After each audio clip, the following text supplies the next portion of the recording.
안녕하세요. 스위토서입니다. 오늘은 12월 27일 NBA 경기 분석해보도록 하겠습니다. 일단 첫 번째 경기입니다. 멤피스 대 애틀란타의 경기죠. 일단 멤피스는 지난 샌안토니오와의 첫 경기에서 131대 119로 패배를 했죠. 일단 지난 경기에서 야투 성공률 51.6%, 3점슛 성공률 37%로 기록하면서 선수들의 슛감은 매우 좋았었죠. 특히 자 모란트 선수가 44득점, 9어시스트, 야투 성공률 66.7%를 기록하면서 엄청난 스코어를 냈고요. 반면 그리고 브룩스도 16득점, 발란슈나스와 브랜든 클라크 선수도 두 자릿수 득점을 올려줬었죠. 반면 애틀란타는 지난 경기에서 시카고에게 124대 104로 승리를 했죠. 일단 애틀란타도 지난 경기에서 야투 성공률 53.7%를 기록할 정도로 선수들의 슛감이 괜찮았었죠. 특히 트레이 영 선수가 37득점, 7어시스트, 야투 성공률 83.3%로 매우 미친 활약을 해줬고 3점슛 5개를 꽂아 넣었었죠. 그리고 지난 경기에서 갈리날리와 보그다노비치가 데뷔전을 치렀었는데 각각 두 자릿수 득점을 올려주면서 괜찮은 활약을 해줬었죠. 일단 이 경기는 멤피스가 1.62로 정배를 받았고 애틀란타가 역배를 받았죠. 이 경기도 사실 두 팀의 전력 차이가 크지 않기 때문에 누가 이겨도 이상하지 않네요. 일단 체크포인트는 멤피스는 여전히 제런 잭슨 주니어가 아웃이고요. 반면 애틀란타는 갈리날리, 카펠라의 출전 여부가 불투명한 상황이고 론도와 스넬이 결정을 하죠. 저라면 그래도 멤피스 일반 승으로 가는 게 낫지 않나 싶네요. 왜냐면 멤피스는 일단 지난 시즌과 거의 같은 멤버이기 때문에 뭐 딱히 팀워크를 맞출 필요가 없고, 그리고 지난 경기에서 물론 131점이라는 실점을 하긴 했지만 공격력 자체는 매우 좋았었죠. 뭐 애틀란타의 수비가 그렇게 좋은 팀이 아니기 때문에 사실 멤피스가 수비에서는 크게 걱정할 필요는 없다고 보고요. 그래서 멤피스가 조금 자 모란트, 브룩스, 발란슈나스 이렇게 밸런스 좋은 포지션별로 밸런스 좋은 선수들이 있기 때문에 조금 출전 여부가 불투명한 사람들도 많고 조금 어수선한 애틀란타에 비해 멤피스가 우세한 경기력을 펼치지 않을까 싶네요. 그럼 멤피스 핸디 승이 낫지 않을까 싶네요. 그 다음 경기는 디트로이트 대 클리블랜드입니다. 일단 디트로이트는 지난 미네소타와의 경기에서 111대 101로 패배를 했죠. 일단 지난 경기에서 야투 성공률 48.4%, 3점슛 성공률 22.9%였죠. 일단 블레이크 그리핀이 15득점으로 주전에서 괜찮은 활약을 해줬지만 조금은 부족했고, 제라미 그랜트의 데뷔전이 있었지만 9득점에 그쳤고 고작 야투 성공률 36.4%였죠. 반면 클리블랜드는 지난 샬럿과의 경기에서 121대 114로 승리를 했죠. 여기에 오타가 있네요. 일단 지난 경기에서 클리블랜드는 선수들의 슛감이 매우 좋았었죠.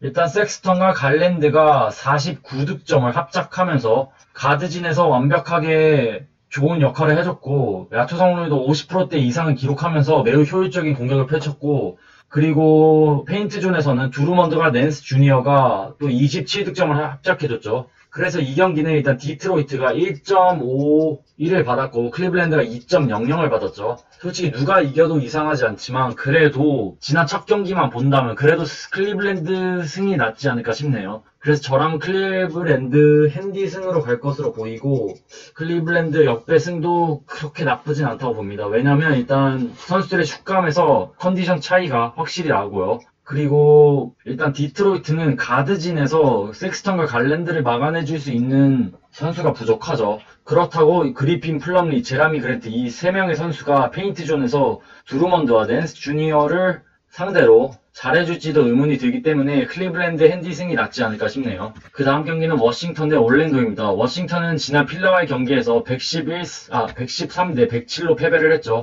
일단 초반에 분위기가 괜찮았지만 후반으로 갈수록 어쩔 수 없이 필라에게 밀리면서 패배했죠. 일단 지난 경기에서 야투 성공률 45.9%, 3점슛 성공률 48.1%였죠. 3점슛 성공률이 매우 좋긴 했지만 확실히 하치무라가 없었기 때문에 조금 엔비드와 필라의 높이에 어쩔 수 없이 패배를 했죠. 일단 이번 경기의 포인트는 일단 브래들리 빌이 31득점으로 맹활약을 해줬고, 동부 워싱턴에서 데뷔를 하게 된 웨스트 브룩이 21득점, 11리바운드, 15어시스트로 트리플 더블을 완성하긴 했지만 공격 성공률 자체는 효율성 자체는 그렇게 좋지 못했었죠. 반면 올랜도는 지난 마이애미와의 경기에서 113대 107로 승리를 했죠. 지난 경기에서 야투 성공률 자체는 그렇게 좋진 않았지만 3점슛 성공률이 나쁘지 않았었고, 그리고 부세비치, 포니, 에런 고든 이 3명의 선수가 그렇게 나쁘지 않았었죠. 특히 포니의 선수가 25득점, 야투 성공률 69.2%를 기록하면서 슛감이 매우 좋았었죠. 일단 이 경기는 1.53으로 워싱턴이 정배를 받았고 올랜도가 1.96으로 역배를 받았죠. 사실 워싱턴이 왜 정배를 받았는지 모르겠지만 아무래도 웨스트브룩 발로 정배를 받지 않았나 싶네요. 그치만 저는 이 경기는 올랜도가 충분히 역배를 터뜨릴 수 있다고 보고 그래도 간다면 조금 더 안전하게 올랜도 프랜승이 낫지 않을까 싶네요. 왜냐하면 사실 하치무라가 또 결장을 하는데 워싱턴은 하치무라가 오기 전까지 페인트존, 즉 골 밑에서 정말 어려움이 많을 것으로 보입니다. 반면 올랜도는 뭐 가드진, 포워드진, 그리고 센터진이 확실히 자리를 잡고 있고 지난 시즌에도 이 선수들의 케미가 나쁘지 않았기 때문에 두 명의 확실한 가드가 있는 워싱턴이지만 결국 높이 그리고 밸런스 부분에서 밀리면서 올랜도가 핸디승은 가져가지 않을까 싶네요. 그리고 무엇보다 워싱턴의 벤치를 지켜주고 있는 베르탄스가 27일 아니면 28일 이 경기 중 한 경기를 휴식할 수 있는 가능성이 있기 때문에 조금 더 안전하게 올랜도 핸디승이 낫지 않을까 싶네요. 그 다음 경기는 샬럿 대 오클라호마입니다. 일단 샬럿은 지난 클리블랜드와의 경기에서 121대 114로 패배를 했죠. 일단 샬럿은 야투 성공률 50%를 기록했고 3점슛 36.4%로 선수들의 슛감이 매우 좋았지만 드루먼드와 낸스 주니어를 막아내지 못하면서 어쩔 수 없이 패배를 했죠. 일단 지난 경기에서 헤이워드가 샬럿에 온 첫 경기였지만 28득점, 야투 성공률 61.1%를 기록하면서 완벽하게 데뷔전을 치렀죠. 물론 코디 젤러, 이 허수아비 센터가 있고 PJ 워싱턴의 컨디션이 매우 좋지 않죠. 그래도 로지어가 42득점, 가드진에서 맹활약을 하면서 선수들의 분위기를 끌어올리는데 한몫을 했죠. 반면 오클라호마는 지난 경기에서 경기가 연기됐었죠. 일단 오클라호마의 주요 선수를 보면 기리자스 알렉산더, 조지, 알포드, 디알로 이 4명과 아리자 선수인데 이번 경기에서 아리자는 일단 결장을 하고요. 그리고 일단 오클라호마는 일단 주전 멤버들이 지난 시즌 주전 멤버들이 모두 다 빠졌죠. 크리스 폴, 갈리날리, 스티븐 아담스 그리고 슈레더까지 빠졌기 때문에 이 4명이 빠진 첫 경기이기 때문에 사실 조심스럽게 다가가야 한다고 봅니다. 심지어 샬럿의 외곽이 나쁘지 않고 슛 성공률 자체도 나쁘지 않기 때문에 이번 경기는 코디 젤러, PJ 워싱턴이 페인트존에서 조금만 버텨준다면 샬럿이 충분히 승리하지 않을까 싶네요. 일단 샬럿이 1.41을 받았는데 저라면 샬럿 일반승으로 갈 것으로 보이고 핸디승도 샬럿이 가능하지 않을까 싶네요. 그 다음 경기는 뉴욕 닉스 대 필라델피아입니다. 일단 뉴욕 닉스는 인디애나에게 121대 107로 패배를 했죠. 지난 경기에서 야투 성공률 40%대, 물론 3점슛 성공률 40%대로 외곽이 좋긴 했지만 일단 인디애나 사보니스를 막아내지 못하면서 어쩔 수 없이 패배였죠. 일단 지난 경기에서 랜들이 17득점, 9리바, 9어시스트로 맹활약을 해줬고 특히 RJ 바레 선수가 26득점, 야투 성공률 73.3%를 기록하면서 자기 커리어 경기 내용 중 가장 잘했다고 볼 수 있었죠. 그리고 이번에 들어온 알렉 벅스가 22득점을 벤치에서 올려주면서 그나마 인디애나와 팽팽한 승부를 이어갈 수 있었죠. 반면 필라델피아는 지난 워싱턴과의 경기에서 승리를 했죠. 일단 엔비드가 29득점, 14리바운드를 해줬고 벤 시몬스가 16득점, 야투 성공률 58.3%를 기록했었네요. 일단 이 경기는 필라델피아가 1.21을 받았고 뉴욕 닉스가 2.97을 받았죠. 이 경기는 필라델피아 일반승이 낫지 않을까 싶고 핸디는 7.5인데 핸디는 뉴욕 닉스로 가는 게 낫지 않을까 싶네요.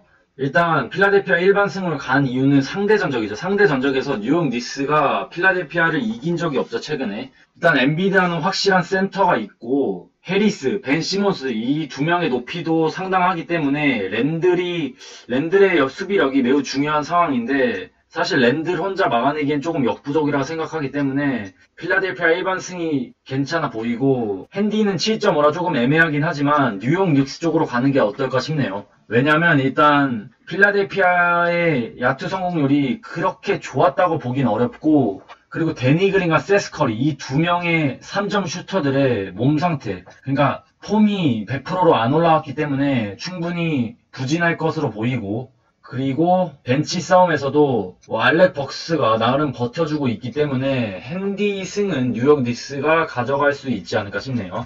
그 다음 경기는 시카고 대 인디애나입니다. 일단 시카고는 지난 애틀란타의 경기에서 124대 104로 패배를 했죠. 일단 지난 경기에서 야투 성공률 41.4%로 매우 심각한 수준이었고 3점 슛도 20%대를 기록하면서 뭐 2점 슛, 3점 슛 할 거 없이 모두 다 쓰레기였죠. 일단 마카넨 선수가 21득점, 66.7%를 기록했고 3점 슛 4개를 넣어줬고 잭 라빈이 22득점을 올려줬죠.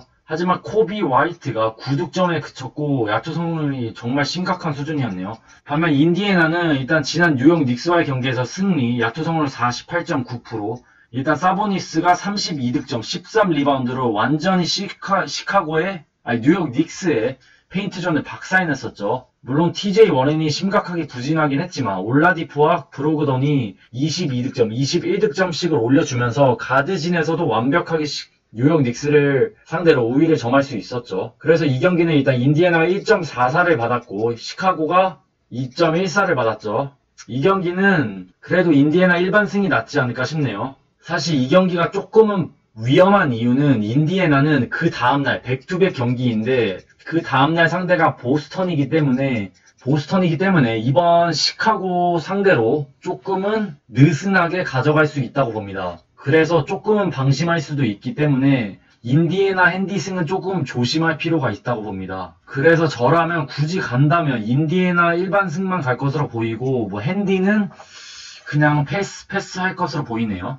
그 다음 경기는 샌안토니오 대 토론토입니다. 오늘 경기 중 배당이 가장 좋은 경기죠. 일단 샌안토니오는 멤피스를 상대로 131대 119로 승리를 했고 일단 지난 경기에서 야투 성공률 50.5%, 3점슛 성공률이 40%였네요. 일단 드로전 선수가 28득점, 9리바운드, 9어시스트로 팀을 완벽하게 이끌었었고 아이드리지가 20득점, 머레이가 21득점을 올려줬었죠. 반면 토론토는 뉴올리언즈에게 첫 경기를 완벽하게 완패했죠. 일단 야투 성공률이 42.7%밖에 되지 못하면서 선수들의 슛감이 매우 좋지 않았었죠. 특히 벤블리트가 고작 9득점, 야투 성공률 25%로 엄청나게 쓰레기 슛감을 보여줬었죠. 일단 이 경기는 샌안토니오가 1.74로 역배를 받았고 토론토가 1.70을 받았네요. 그리고 핸디는 플러스 1.5인데 저라면 조금 모험을 걸고 샌안토니오 일반승, 샌안토니오 프랜승이 낫지 않을까 싶네요. 일단 토론토는 이번 시즌 마크 가솔과 이바카가 빠졌는데 이 문제점이 첫 경기부터 드러났었죠. 물론 베인스가 11득점, 9리바운드, 야투 성공률 자체는 나쁘진 않았지만 일단 이바카와 가솔 이 두 명이 버텨주고 있는 거라는 확연히 다른 경기라고 보여줬었죠. 그렇다고 뭐 아누노비나 벤블리트가 잘해준 것도 아니었죠. 특히 아누노비는 뭐 3점슛 5개 중 0개를 성공시켰죠. 반면 샌안토니오는 아이드리지를 제외한 조금 높이가 조금 부족하긴 하지만 머레이, 드로잔 이렇게 득점력이 좋은 선수들의 슛감이 매우 좋기 때문에 그래도 샌안토니오가 이기지 않을까 싶네요. 그리고 벤치에서도 패티 비스 그리고 루디 게이가 있기 때문에 저라면 샌안토니오 승으로 갈 것으로 보이네요. 그 다음 경기는 유타 대 미네소타입니다. 유타는 지난 경기에서 포틀랜드를 상대로 120대 100으로 승리를 했죠. 일단 지난 경기에서 고베어 선수가 20득점, 17리바운드로 엄청난 더블더블을 기록해줬고 미첼 선수가 20득점, 콜리 선수가 18득점을 올려줬네요. 반면 미네소타는 지난 디트로이트와의 경기에서 111대 101로 승리를 했죠.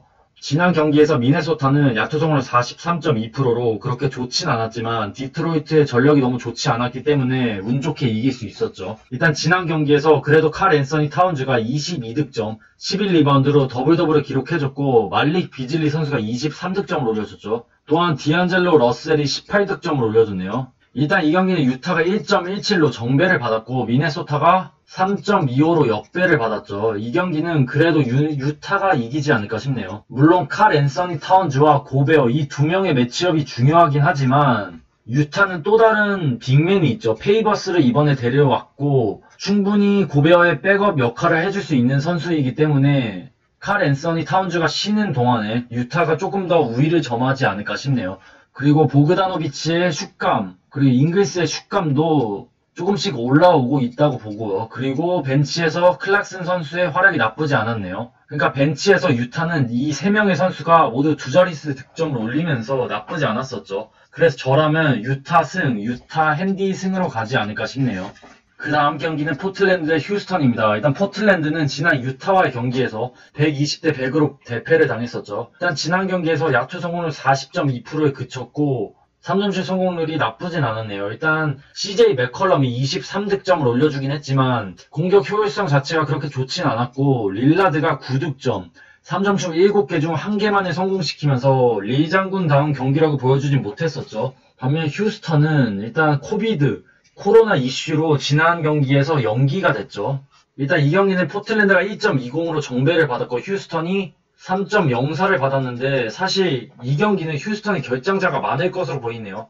일단 확정된 건 존 월, 에릭 고든, 커즌스 이 3명의 선수인데 사실 이 3명이 빠진다면 휴스턴은 제임스 하든밖에 없죠. 사실상. 그렇다면 지난 시즌과 똑같이 엄청난 스몰 라인업을 내세울 수밖에 없는데 사실 포틀랜드의 전력이 상당하기 때문에 지난 경기에서 아무리 컨디션이 좋지 않았어도 포틀랜드가 일반승은 가져가지 않을까 싶네요. 하지만 핸디 기준점이 4.5에서 7.5까지 변경됐는데 사실 이것도 머리로는 포틀랜드 핸디승이 나은데 조금 너무 어수선한 분위기라 충분히 핸디는 휴스턴이 가져갈 수 있다고도 보는데 저라면 핸디는 무조건 패스할 것으로 보이네요.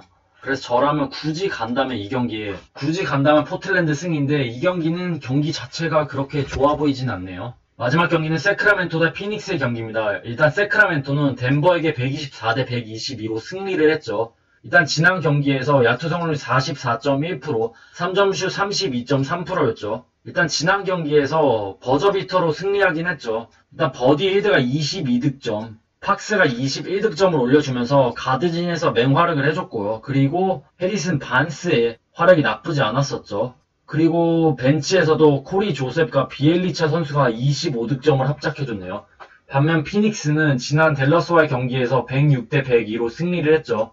포르징기스가 없긴 했지만 그래도 주전 4명이 두자릿수 득점을 올려주면서 선수들의 컨디션이 나쁘지 않았었죠. 일단 이 경기는 피닉스가 1.46으로 정배를 받았고 세크라멘토가 2.07을 받았는데 저라면 일반승은 피닉스로 가지 않을까 싶네요. 사실 세크라멘토가 지난 경기에서 승리하긴 했지만 베이글리 3세, 홈스, 그리고 팍스 이 3명의 선수가 공격 효율성이 그렇게 좋지 못했었죠. 그리고 무엇보다 이 경기는 피닉스의 높이, 그러니까 피닉스의 페인트존 싸움이 승패를 가르지 않을까 싶네요. 일단 피닉스는 에이튼이라는 확실한 빅맨이 있죠. 반면 세크라멘토는 여전히 지난 시즌과 똑같이 홈스를 내세우고 있는데 사실 홈스는 그렇게 득점력이 좋은 선수도 아니고 수비가 그렇게 좋은 선수도 아니죠. 그래서 에이튼, 크라우더, 브리지스를 막아내는데 어려움이 많을 것으로 보이는 세크라멘토고 크리스 폴, 부커, 득점력이 좋은 가드, 그리고 템포 조절과 노련미가 있는 크리스 폴이 있기 때문에